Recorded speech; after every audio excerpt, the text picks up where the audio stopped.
la vereda Canavita, que es la vereda más rural que existe en Tocancipá todavía. Vamos camino a visitar al señor que vamos a entrevistar para que nos cuente más sobre su experiencia con la ruralidad y con el campo. Entonces, los invitamos a que nos acompañen en esta experiencia. Buenos días, compañeros. Entonces nos encontramos aquí en Tocancipá, donde vamos a entrevistar a un señor muy conocido por mi familia y que es muy importante pues conocer la historia de Tocancipá y sus creencias. Sigamos.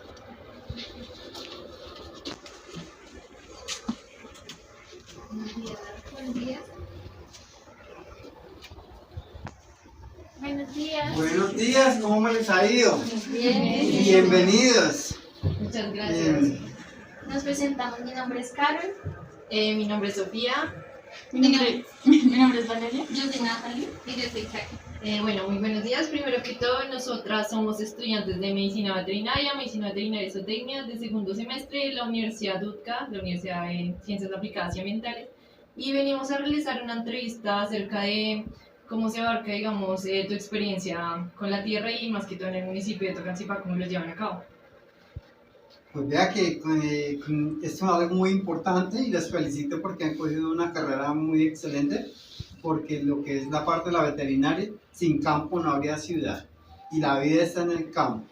Tenemos que concientizarnos, tenemos que convencer a nuestras nuevas generaciones que sin campo no habría ciudad y que hay que coger el amor al campo, que regresemos nuevamente al campo y que luchemos y trabajemos para que en este momento haya comida para nuestro mundo general y podemos seguir luchando y sacando nuestras familias adelante. Muchas gracias.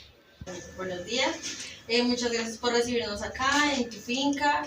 Gracias por darnos el espacio para poder hacerte las preguntas y conocer más sobre la vida que llevas aquí en Tocancipá.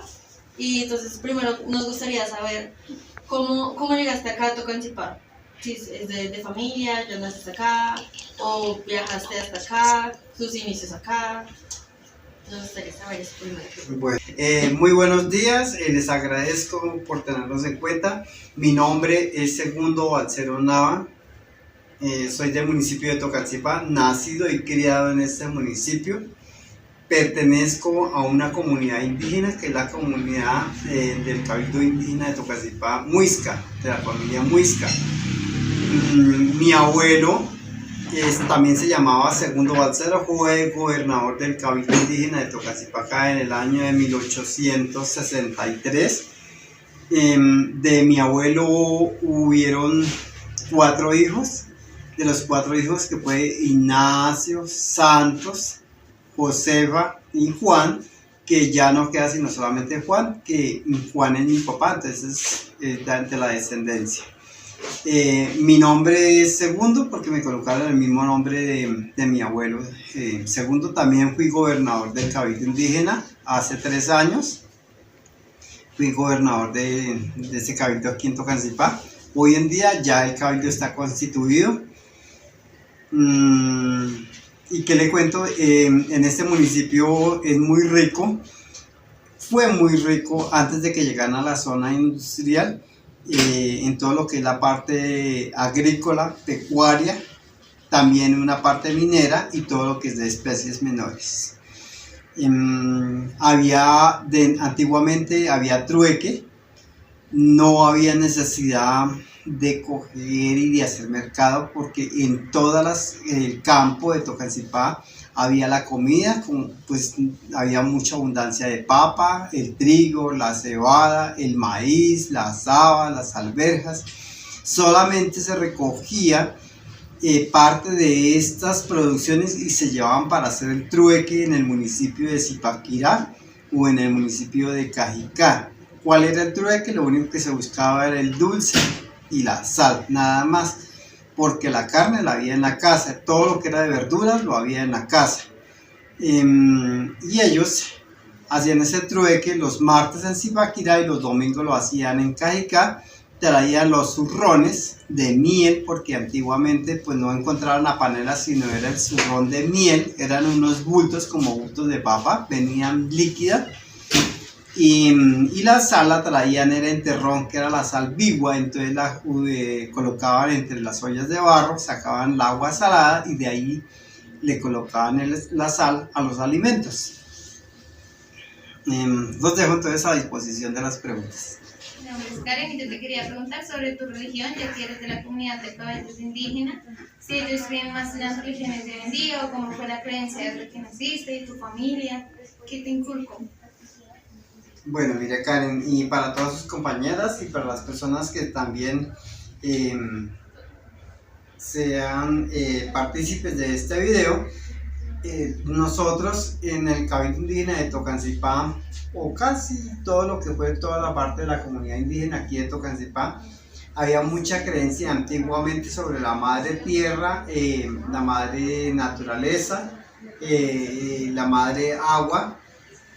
Y pues de todo, si uno cree en la madre tierra y cree en la madre naturaleza, pues está encerrado todo lo que es la parte ambiental, encierra toda la parte de lo del Padre Sol. Entonces esas eran, nosotros adorábamos mucho lo que era el sol y adorábamos mucho la luna y adorábamos mucho el agua.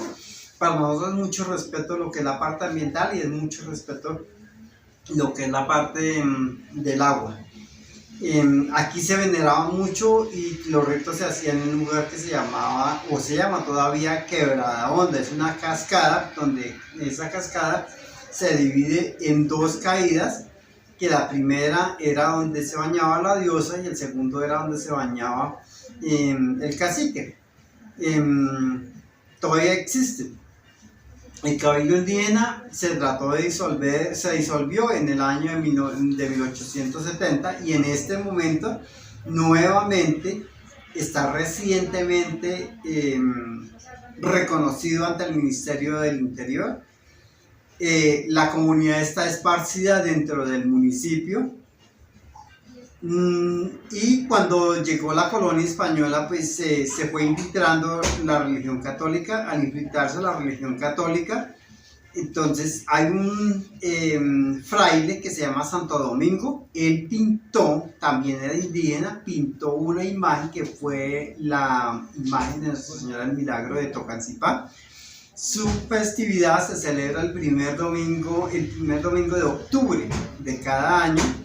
Antiguamente la comunidad indígena era la responsable de esa fiesta, entonces eran las fiestas muy patronales donde traían la banda de chía y era festejada, se hacía basal, había juegos pirotécnicos, sacaban la imagen por toda la población, había una procesión muy grande, venían muchas familias de los municipios de alrededor. Sobre todo hay mucha participación de la parte de Tunja, porque en Tunja hay otra imagen que también se llama la Virgen del Milagro. Y entonces viene mucha fe, hay mucha romería. En ese momento ha bajado un poco porque pues ya como se infiltraron otras religiones, ya hay más religiones en el municipio, pues se perdió un poco la devoción, pero antes era muy respetada esta festividad. Ahora prácticamente como aparece la colombianidad, también eso dispersó un poco también la festividad religiosa, porque la colombianidad se celebra en el mes de octubre, pero casi se encuentran, una tras de otra se encuentra la colombianidad con la fiesta de la Virgen del Milagro, que es la fiesta patronal del municipio. Y de esa forma, entonces así se hace el reconocimiento de las religiones, de que se respetan religiones que llegaron y también se respeta la religión católica, que fue la primera que nos infiltraron, y también se respetan nuestras creencias ancestrales. Por eso se trata de arbolizar dentro del municipio, se trata de hacer la conservación del agua, se trabaja mucho sobre la parte ambiental, respetando todo lo que es la parte de la naturaleza para el respeto de la comunidad. ¿Cómo estás? Mi nombre es Sofía. Tengo una idea respecto a lo que nos decías anteriormente en cuanto a digamos que toda la religión, que nos hablabas de la madre tierra y todo eso. ¿Tú cómo asociarías, cómo ves la tierra en ese sentido? O sea, ¿cómo relacionas la tierra contigo? Bueno, miren, entre nuestra comunidad la Madre Tierra y a nivel municipal la Madre Tierra es algo muy respetado porque sin campo no habría ciudad. Sin campo no llegaría la comida a las ciudades. Sí, aquí en Tocancipá la tierra era muy respetada porque era un municipio muy agrícola y se dispersó, se fue olvidando desde que llegó la zona industrial. Lógico que la zona industrial pues da más mano de trabajo, pero se perdió las costumbres agrícolas. Aquí se cultivaba mucho el trigo, se cultivaba mucho la cebada, el maíz, la haba, los frijoles, inclusive se sacaba garbanzo y de vez entre otras se sacaba lenteja, las rúas, las ibias, papa criolla, todo eso se cultivaba aquí en Tocancipá. El maíz se hacía mucho envuelto de mazorca, se hacían las torrejas, arepas de maíz, también se hacían mantecadas de maíz.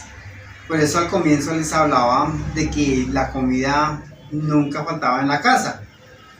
De la papa sacaban comida para los animales, pues comida de los animales, porque la daban picada con melazas, con cosas dulces. Se la utilizaban mucho para hacer empanadas o bueno, pasteles de papa molida. De las habas se hacían antiguamente unas sopas que las llamaban sopas de piste, y las sopas de piste era porque las abuelas cogían el maíz, lo echaban en una olla de barro, lo dejaban 3 días que fermentara, lo sacaban, lo molían en el molino de mano y lo hacían con habas, con frijoles. Eso le llamaban mazamorra, le colocaban tallos. Unas hojas de tallos era algo muy parecido como al repollo. Y también cogían y en el chocolate pues no utilizaban el chocolate como hoy en día, sino eran el chocolate de los 7 granos. Se colocaban las estufas de carbón, como habían eran sartenes o ollas de barro, entonces se ponía a tostar el maíz, se ponían a tostar los frijoles, se tostaban las alberjas, se tostaba también las habas y se tostaba, por ejemplo, también cogían alguna papa y la trataban de deshidratar, la secaban esa papa. Y también la ayudaban, por ejemplo, con avena. Tostaban el trigo era esencial, y tostaban también la cebada. Y de esos 7 granos los mezclaban y los molían en el molino, y de ahí sacaban una harina, y de ahí hacían unas bolas, que esas bolas eran lo que llamábamos chúcula, y esa chúcula era el chocolate que nosotros desayunábamos, y se desayunaba con arepa. En esa época no había pan, sino eran arepas lo que se hacía. Entonces el desayuno del indígena, el desayuno del campesino era un plato de caldo de papa, porque el caldo de papa no faltaba en las casas de desayuno. Algunos lo hacían de caldo con leche y papa, y el pocillo de chocolate pues era el pocillo de chúcula, y la arepa. Ese era el desayuno. Las medias nueves era una tazada o jarrada de guarapo o de chicha. En una olla de barro se echaban cunchos de guarapo y se echaban la panela que fermentara, o se hacía la chicha. También ponían en una olla de barro o chorote, ponían a hervir una mazamorra, y a esa mazamorra, o sea, sopa de maíz, no le echaban sal, sino le colocaban era dulce, y la echaban entre la olla de barro, el chorote, y la dejaban fermentar también, y esa era la chicha. A esa chicha le colocaban ramas,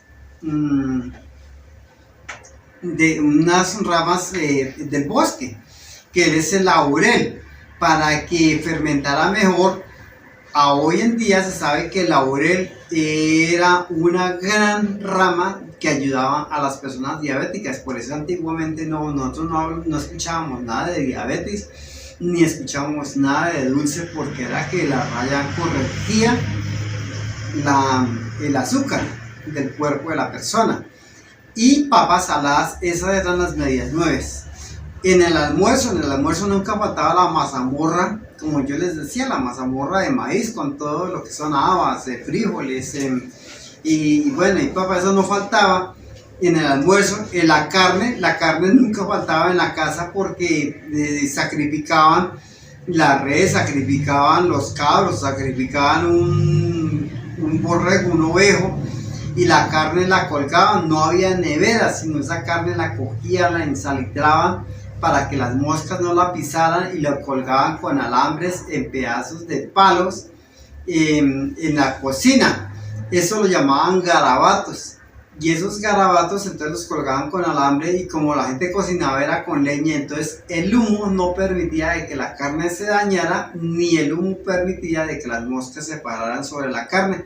Era una carne curada, y donde las amas de casa cogían y diariamente cogían, sea al desayuno, al almuerzo, a la comida, y cortaban un pedazo, y de ese pedazo lo cocinaban, y la carne nunca se dañaba ni olía feo porque su parte de defensa era la sal y el humo. En las onces también, en las onces nunca faltaba el chocolate y las arepas, pues se entiende que el chocolate era la chúcula, entonces no faltaba en las onces. Y la comida, en toda casa antiguamente no faltaba la sopa. La sopa, a veces cuando sobraba sopa, entonces acostumbraban a hacerla para el día siguiente al desayuno, la calentaban, que eso lo tenían de mucha fe y de mucho agüero, que porque curaba el estómago. Entonces es lo que llamaban trasnocho, ellos llamaban eso trasnocho, y de esa forma se trataban los 3 golpes de la comida en el día de un campesino o de un indígena. ¿Qué tipo de siembras todavía tienen? Y si utilizan, digamos, algún recurso en especial, digamos, se basan entre su misma comunidad ayudarse, o entre vecinos, entre sus mismos familiares, o cómo manejan ese tipo de proceso para la siembra y como para mantenerlo entre ustedes mismos. Bueno, en este momento, una vez en que llegó la etapa de la pandemia, entonces se vuelve nuevamente a reconocer que hay que sembrar. Y como hay que sembrar, entonces en algunas partes, por ejemplo, yo pertenezco a un grupo de mercados campesinos en Tocancipá, y en las casas se cultiva hortaliza y se cultivan granos como todavía el maíz. Hacemos panes ancestrales, con fórmulas ancestrales, panes caseros. Y entonces todavía dentro del grupo de los mercados campesinos todavía existe el trueque. Por ejemplo, si yo llevo mazorcas y el vecino no tiene mazorcas sino trae moras, entonces dice, le cambio unas moras por unos maíces. Entonces todavía se ve el trueque, pero dentro de los grupos. Pero en comunidad grande no, pero todavía existe el trueque. Y las huertas caseras, en este momento se lucha porque sean huertas cero químicos para que haya más salud, para volver a recuperar las costumbres ancestrales antiguamente. Por eso la gente no se enferma tanto, porque no había químicos, todo se trabajaba era con fungicidas orgánicos. Y hoy en día utilizan mucho químico. Hoy en día uno lo que se come, por ejemplo la papa, uno lo que se come es el químico, porque cogen un cultivo de papa, lo siembran, y en 2-3 meses ya lo están sacando, cuando un cultivo de papas normalmente se debe demorar 6 meses. Sin químicos, y con químicos ya lo están sacando a los 3 meses, entonces lo que uno se come es los químicos. Así es la hortaliza, por ejemplo, a veces el consumidor va a la plaza y ve esas lechugas tan grandes, tan hermosas, bien esponjosas, pero entonces las lechugas muchas veces no es que sean manejadas con cosas orgánicas, sino es porque le han echado químicos para poderlas sacar rápidamente, se ve mucho cuando su cultivo son hidropónicos. En los hidropónicos se trabaja muchísimo químico y es lo que más se ve en el mercado. En tu experiencia cosechando, ¿crees que es más viable y mejor ustedes mismos recolectar sus propias semillas para sembrarlas? Claro, de los mismos cultivos, sobre todo por ejemplo lo que es el maíz. En el maíz hay que dejarlo que... El maíz es prácticamente del año, entonces hay que dejarlo que coja y crezca, dejarlo secar en la caña, se coge, después que se coge se desgrana, se escogen los granos más seleccionados, más grandes, más que no estén dañados, y ese es el maíz que se debe sembrar. Entonces ahí va uno guardando la semilla en reemplazo de comprar semillas en el mercado, porque es que en el mercado lo que venden son semillas que ya traen de otros países, y esos son ya granos que han sido, muchas veces ni siquiera son granos que son cogidos de cosecha, sino son granos prácticamente que han sido preparados en laboratorios, se convierte en alimento de laboratorio, como lo que está sucediendo hoy en los animales. Hoy en día todas esas razas, por ejemplo en caninos, nosotros vemos una cantidad de razas que han aparecido en el mercado, por ejemplo como el Beagle, como el Rottweiler. Son animales que son animales de laboratorio, no son animales que realmente sean de que son de razas, de crías, sino son animales preparados en laboratorios para sacarlos al mercado. Y bueno, Carol, y con respecto, ya que estás hablando de los animales, ¿qué conexión tienes con los animales? Tenía entendido que tú tenías algunas especies de animales. Bueno, yo por ser indígena y porque vengo de descendencias indígenas, yo soy muy amante a la cría de ovejas. Yo tengo, lástima, hoy el tiempo no nos ayuda y estamos retirados, pero yo tengo un criadero de ovejas donde las ovejas se desprenden varias ramas. Por ejemplo, en las ovejas o en todo lo que son ovinos, porque entre los ovinos están los caprinos también. De entre los ovinos nosotros podemos sacar la lana. La lana tiene un proceso que a un ovino se le puede quitar una o dos veces lana en el año. Esa lana hay que lavarla, hay que escarbinarla, después de escarbinarla hay que hilarla. Antiguamente lo hacían en uso a mano, hoy en día ya utilizan una rueca, es una maquinita que coge y que va hilando la lana, pero antiguamente era puro uso, era el uso con el tortero, que era una piedrita que iba metida en el palo en la punta, o una papa, y con eso uno hilaba la lana, y al hilar la lana entonces ya después la retuece. Después de que la retuece, entonces en el caso mío, por ejemplo, yo pertenezco también a una asociación de artesanos donde nosotros trabajamos solamente lana virgen. Esa lana virgen es la lana de la oveja, donde nos hacemos chalecos, ruanas, gorros, sombreros, chaquetas, hacemos varias cosas con la lana de oveja, para que guste en el mercado. Entonces también la teñimos, o sea, normalmente en las ovejas lo que uno consigue es lana blanca y lana negra, pero se puede con hojas, con plantas, con raíces de los árboles silvestres, con la remolacha, y se pueden sacar colores, teñirle, entonces salen colores amarillos, salen colores verdes, salen colores de diferentes, de acuerdo al tiempo en que uno la deje hervir, el tiempo de que uno utilice la concentración de la sal para darle fortaleza al teñido. Y entonces de ahí aparecen varias cosas. Bueno, también en la finca donde yo manejo, también existen las gallinas criollas. ¿Por qué las gallinas criollas? Porque las gallinas son huevos que no son que salen al consumo, pero no tienen químicos. Pues si nosotros utilizamos un concentrado, ya viene con químicos. En cambio, la gallina del campo se alimentan, por eso lo llaman huevos criollos o huevos de gallina casada, porque son gallinas que se alimentan con lombrices, que se alimentan con pasto, con verduras, con maíz. Entonces, por eso era que yo al comienzo, cuando comencé esta conversación, decía que solamente todo lo que la población antiguamente en Tocancipá lo que hacía era hacer el trueque del dulce y de la sal, porque todo, inclusive la comida de los animales, la había en la casa, la comida había en la casa para los animales. Los cerdos se alimentan con maíz, también se utiliza también con verdura picada, con pasto picado. Son más demorados para salir, pero es una carne que no tiene ningún químico, es una carne que alimenta mejor, que no es dañosa. Hoy en día también en lo que es la gallina criolla o el pollo criollo, también son presas que no tienen ningún químico, que se puede uno comer divinamente con tranquilidad.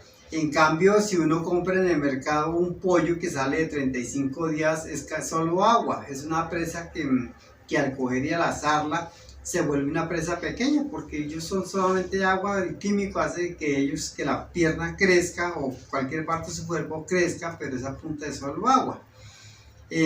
También el ganado también. En el ganado encuentra uno la leche, encuentra uno la carne. En la parte artesanal están los curtiembres. Entonces hoy en día ya no se ve, pero antiguamente del cuero sacaban los rejos, entonces no utilizaban los lazos, sino sacaban los rejos para enlazar el ganado. Se hacían cinturones, también se hacían algunas prendas para cabalgatas, salían los amarros para cabalgata de los cueros de los animales. Y zapatos, y bueno, salía una cantidad de cosas haciendo el curtiembre. Y también de los caprinos, pues la leche de cabra no faltaba en la casa antiguamente, porque la leche de la cabra es una leche que no trae lactosa, es muy rica en proteínas, se utiliza mucho en los niños para algunas enfermedades como lo que es la viruela, el sarampión, la tosferina, el asma. Le tienen mucha fe en el campo de que las cabras que sea de leche de cabra negra. En las cerdas la gente busca mucho la leche de los cerdos, porque lo utilizan mucho es que para anemia de los niños.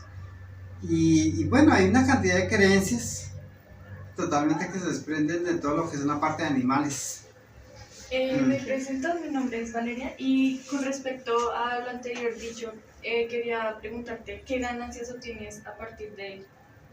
Bueno, de las ganancias, casi de todos los, si hablamos de ovinos, de ganadería, las ganancias de cada cría va quedando, es una alcancía. En la parte ganadera, pues se trabaja mucho era con vacas de leche, porque de ahí salía pues el queso, la cuajada, el yogur, y vendían la leche detallada. Entonces esa era la alcancía de la casa, porque ahí sacaban para el mercado. En las gallinas, pues en el campo se utiliza mucho lo que son la gallina culeca con los pollitos, entonces todo eso es la alcancía también de la casa. Los cerdos, pues la gente vive muy pendiente de las cerdas de cría, porque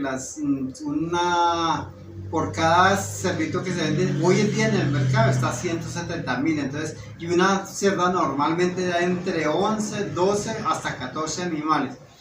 A 170.000, pues es una buena rentabilidad.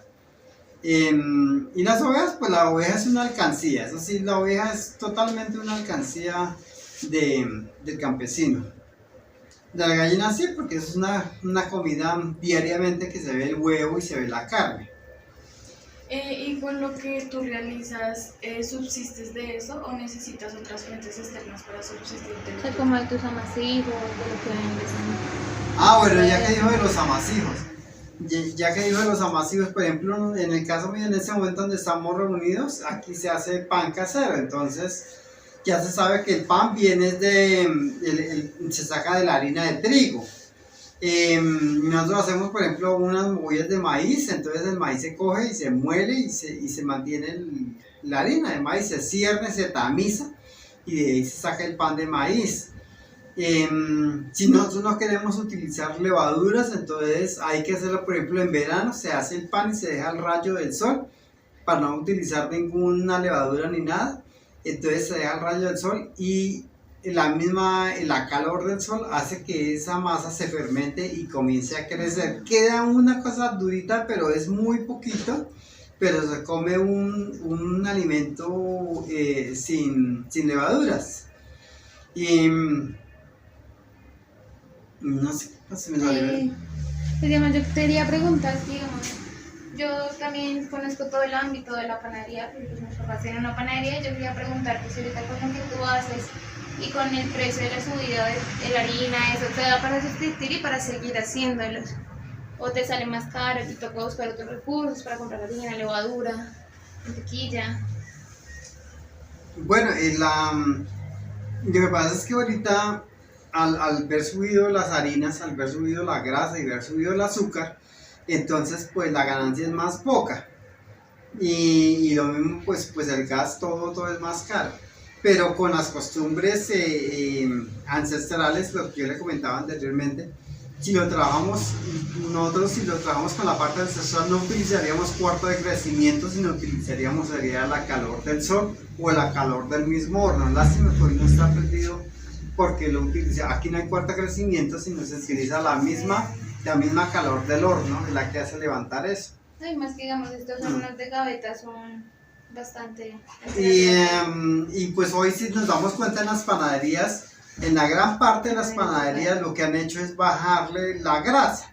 Entonces, por ejemplo, hay personas que llevan, o hay algunas panaderías que llevan un pan como más durito, entonces uno dice es pan francés. No es pan francés, lo que pasa es que le han quitado cantidad de grasa, se la han retirado para economizar, y lo mismo le han bajado el dulce para coger y para que haya más ganancia. El consumidor hoy en día no se da cuenta, porque como los precios se han disparado, entonces nadie se da en ese momento dando cuenta si el pan es rico, sino lo que les interesa es comer pan. Pero la gente ya ahorita en ese momento se ha salido un poco de la parte de observar la delicia del producto, sino más que todo es la necesidad de poder comer. Aunque yo me he dado cuenta que en el campo se han concentrado más en la elaboración de arepas. Por ejemplo, prefieren comprar maíz de peto y hacer la arepa de peto, o una arepuela o cualquier otro producto que lo tengan en la casa. Inclusive, ¿sabe qué me he dado cuenta más? Por ejemplo, en Sopó estuve hace poco visitando a una familia y utilizan mucho las arepas de verduras. Cogen la selga y la pican bien chiquitica, la echan después de que ya está bien picada, pequeñita, la colocan en un sartén, baten un huevo y lo colocan encima de la selga, y es una arepa. También en Tierra Caliente hace muy poco estuve y vi que cogen un banano, y al coger el banano lo machucan bien machucado con un tenedor, y cuando el banano o el cartón queda como líquido, como ya bien masudito, le aplican un huevo y también colocan sobre el sartén y queda exactamente como si fuera una arepa o una torreja. Entonces todo eso reemplaza el pan. Sí, lo que nos dices de las arepas es verdad, porque digamos, yo trabajando en el ámbito también de la panadería, mucha gente dice como en el subido del precio del pan, eso, pero dicen como a mí me sale más barato comprar arepas. Entonces sí, o sea, la gente bastante nos dice eso. Están utilizando la verdura, o también están utilizando ahorita mucho lo de la zanahoria, rayan la zanahoria, le aplican el huevo y también hacen una arepa de verdura. Entonces se reemplaza. Listo. Y pues ya que nos contaste de lo que te dedicas, queremos saber tu familia, en qué ámbito estás, y también te acompaña haciendo esto. O bueno, mi ellos familia es muy pequeña. Mi familia es muy pequeña porque mi papá, como les decía, mi papá es el único que queda de la descendencia de mi abuelo de 1863. Mi papá en este momento tiene 90 años. Entonces ya, pero él, de la descendencia de mi papá, de Juan Balcero, hubieron 3 hijos. La mayor ya murió y quedamos 2. De los 2 es una mujer y pues mi persona. Y mi hermana Josefa ya se dedica a la ganadería. Toda la vida les ha gustado la ganadería. Y a mí, pues a mí sí me ha gustado picar en cada cosa un poquito porque a mí me gusta mucho el campo. Entonces, como me gusta el campo, me gusta tener ovejas, me gusta tener cerdos, me gusta tener aves de corral. La panadería la tengo y las fórmulas que yo manejo son fórmulas ancestrales, o son fórmulas que eran de la comunidad indígena cuando mi mamá murió hace 25 años. Son fórmulas que mi mamá me dejó secretas allá porque eran amasivos caseros. Y entonces pues yo de cada cosa y pues de eso sobrevivo. Entonces nosotros, o sea, de hermanos no somos sinados. Mi papá es lo único que queda. De hijos, yo vivo solo. De hijos tengo un hijo que tiene 22 años. Él está estudiando algo totalmente diferente que es ingeniería de electricidad industrial. Y tengo una hija que es una hija de crianza. Y pues ella... También le gusta de pronto inclinarse un poco a la parte de la panadería, pero mirando la situación de que todo está disparado, yo creo que al paso que vamos, la panadería, el pan pequeño va a desaparecer, solamente es el pan grande. Yo en este momento, yo hacía pan de 200, después de 200 lo subí a 300, y en este momento hago unas mogollas, que lástima que hoy no están, pero yo hago unas mogollas a 1500 que van rellenas de queso. Y yo creo que eso ya la gente como que se olvidó del pan pequeño. Ya el pan pequeño va al paso de que se va a desaparecer. Sobre los servicios, digamos, desde que te criaste en Tocancipá, tenían buenos servicios de agua, luz, gas, Salud. o digamos, ¿Cómo como es nos contaste complicado? en una época de que como en tu comida todo era con leña, era muy complicado conseguir esa leña, o mismo ustedes la cogían de su casa. Bueno, si nos vamos a la parte antigua, en la parte antigua la gente toda cocinaba era con fogones o estufas de carbón. Era muy fácil porque en esa época no le colocaban mucho problema a la tumbada de bosques. Hoy en día, como está la parte ambiental, entonces es más complicado porque no es tan fácil ir a conseguir leña porque se protege mucho, pues, sobre todo las plantas y árboles, todo se protege. Y hay que sacar permiso de la parte ambiental o hay que sacar permiso de la carga. Entonces, por ese lado está complicado. Entonces, lo que es parte de gas está muy costoso porque la pipeta está muy cara. La pipeta aquí, en este mercado de aquí de Tocancipá, está entre 90 y 95 mil pesos una pipeta. Y el otro, el gas que viene natural, también está costoso porque, por ejemplo, aquí nosotros no abrimos sino únicamente los sábados y son recibos que llegan de 350 a 380 y entonces también está costoso. Dentro de la parte hídrica, mire, Tocancipá cuando no era industrial, Tocancipá se alimentaba con el agua de Quebrada Honda. Esa era el agua antigua, el acueducto antiguo del municipio. Una vez en que el municipio fue creciendo, entonces cogieron y trajeron el agua de Tibitó. Al traer el agua de Tibitó, entonces es un agua muy costosa. Por acá, y aquí un recibo no baja de 150, de 200 y va subiendo. Entonces, ya antiguamente cuando estaba la parte de la Quebrada Honda, cuando era el agua comunal, entonces uno no pagaba sino 5.000 o 10.000 pesos nada más de servicios. Entonces, al ver desaparecido Quebrada Honda y al ver aparecido el agua de Tibitó, pues entonces se volvió más costoso. Dentro de los servicios de energía también es bastante costoso, porque como vemos que nuestros embalses están un poco retirados y son pobres, entonces también se ha ido colocando la energía también bien costosa. El transporte ha mejorado, aunque la población ha crecido, pero el transporte se ha mejorado. Dentro de la parte de estudio, hay muy buena fuente de estudio ahorita. Antiguamente no había sino apenas las escuelas veredales, cada vereda tenía una escuela.